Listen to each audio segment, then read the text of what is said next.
time. But the supplement industry is no different than big pharma, honestly. Like, Yeah.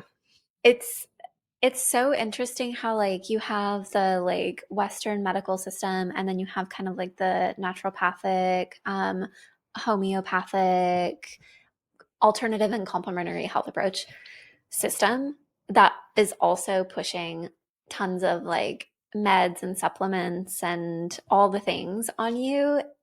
And it's no different. And it's like keeping you stuck in the cycle and like reliant on another substance outside of like an actual like holistic sustainable approach, which I think is so interesting. And I'm not saying that like all supplements are bad or all medications are bad or anything like that, but it's really like they're not really that much different from each other. I totally agree. Just totally, like, one of the things that's really hard about supplements too is like qualifying, Oh yeah. because so many supplements are actually full of garbage and like or like like actual toxins, heavy like metals. synthetic, like not actually, like you have to like really like qualify like where you're sourcing from. And so I think that that's like a big problem too, because like you could walk into anywhere Yeah. and buy vitamins. Yes. But like let's just, I hate to like blow up their spot, but like the Flintstone vitamin, if you will. Right. Yeah. Like, please be so for real for a second. Like, what was the nutritional value in that for children? And like, Yeah. I can acknowledge maybe like a little bit, maybe. I don't even know, because like we Right. weren't really qualifying vitamins back then. Right. And so like, and also love this because if you have certain genetic predispositioning or mutations, like I do, so most of like regular vitamins are actually acting as like a toxin or a poison in my body rather than doing any benefit. And so like if I was taking folic acid, for example, Sure. that's literally making me so sick, damaging my cells, the whole nine. Yeah. But like nobody knew that in the 90s. They were just like, And that's the thing too, is like I think so many people take supplements blindly, totally. and because like a certain influencer told you to, or you have someone you know who's taking it and you're like, oh, I got to do that, or because like you heard it on a podcast. And so it's, instead of like actually taking an approach of like, what do I actually need? Do I actually need vitamin D?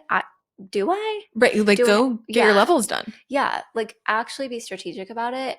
Otherwise, like, first of all, you can do harm, like what you're saying. Yeah. And also, like, it just gets so, like, you're throwing your money away, just in the same way of like giving all your money to big pharma and then you have all the side effects and then you need another medication to fix the side effects. And like, it's a whole system that you can get trapped in. And so, yeah, I've never been a big supplement person in general. And it just like is so annoying to me sometimes to just like see all the supplements being pushed where it's like, what? Why? Like, you don't need this thing to heal your nervous system or to, fix XYZ thing that you're experiencing. Like, and maybe you do sometimes, but just in general, like it's being pushed so hard. Right. And it's a really huge industry. Oh, and it's really Huge. expensive. Like if I had Yeah. $1 for every, I'm not kidding, like full bottle of supplements I've thrown away because it's like, well, it's set here for 6 Yeah. months.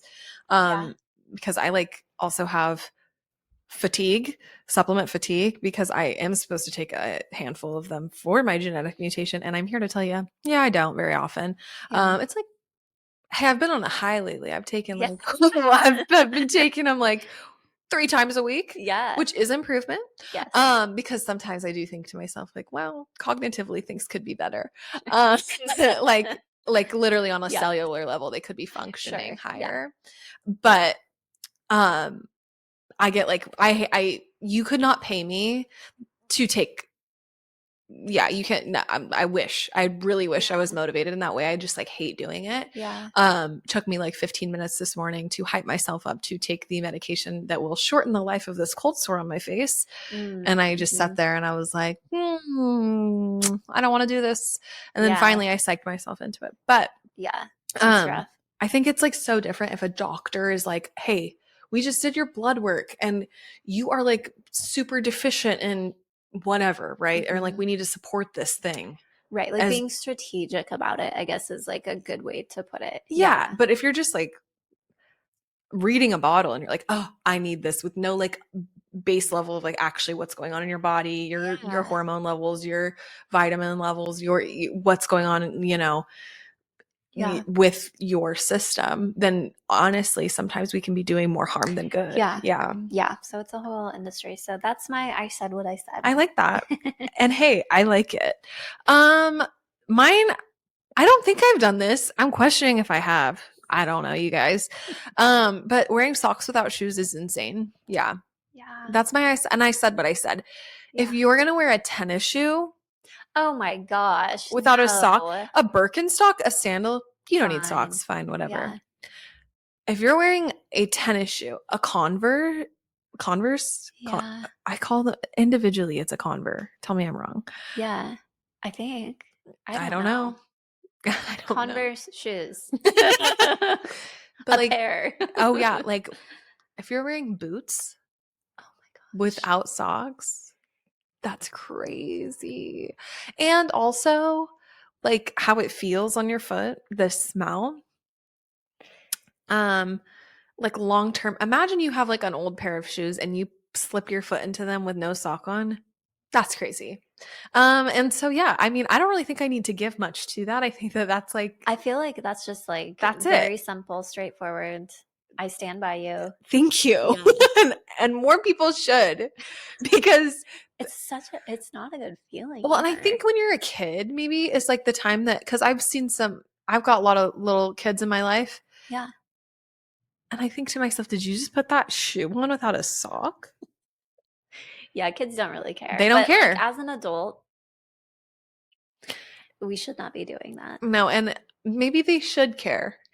Maybe the kids should care, because Yeah. like also that's how you get blisters, I'm pretty sure. Nobody likes a blister. Oh yeah. You know? That's painful. It's just the whole thing. Yeah. Yeah. And so everyone should wear socks with their shoes, and that's all I'm going to say. Ballet flats are an interesting one because you're not really supposed to wear socks with them. And I've had that is like that might be like a caveat or it's the caveat, Yeah. but I will say I've had some ballet flats that smelled terrible Oh, yeah. after a short amount of time. Yes. And then I'm like, well, I can't wear those ever again. Yeah, that is like an interest. Yeah, I haven't had like ballet flats in a long time, but the shoes that I wear actually pretty much like every single day are leather shoes, and they're like slip-on, kind of like a slip-on Birkenstock, but like Yeah. closed-toed. And I don't wear socks. Well, I do wear socks with them in the winter. Seasonally, I'm wearing But- socks with Birks right now. Yeah, but otherwise I don't, and they don't like feel yucky. yeah. But there is a difference between like that material, like having your foot on a leather, which is interesting too, though, because it gets like hot, you know. But it's different. I know Yeah. exactly what you mean. Because Like, I definitely stand by what you're saying of like, it's so gross to not wear socks. And then I'm like, wait, wait. well, see, in certain shoes, I think it's okay, but like Tennis shoes. there's for a sure. difference Yeah. between like also a leather ballet flat and a plastic ballet flat, because I have like Yeah. a plastic pair. They're like, it's vegan leather. I don't know what that means. It's plastic. Yeah. And they smelled so bad after having them for 4 weeks. Yeah. And then I said, I'm going to buy an investment pair of flats. Yeah.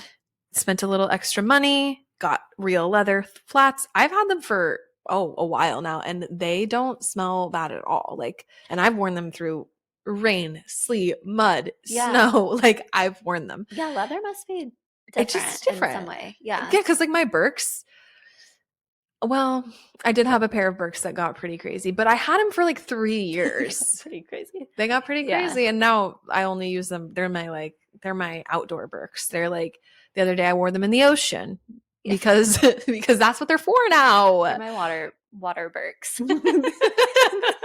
And by the way, they're like Boston clogs. They're like not to be, but I wore them in the ocean. That's so funny. And I will tell you, they were really hard to like. I was like hiking, like climbing a mountain in them, Oh and my gosh, I yeah. slipped and I did fall. Oh, for sure. It's not quite the appropriate shoe, but you know what? It was fine. It was only on the way down that things got sketchy, and that's where I fell. And I was really sore the next day. Yeah. But the shoe survived, because I think like quality is like really what makes it different. It does. So Really does. yeah, just wear socks with shoes, please. Yeah.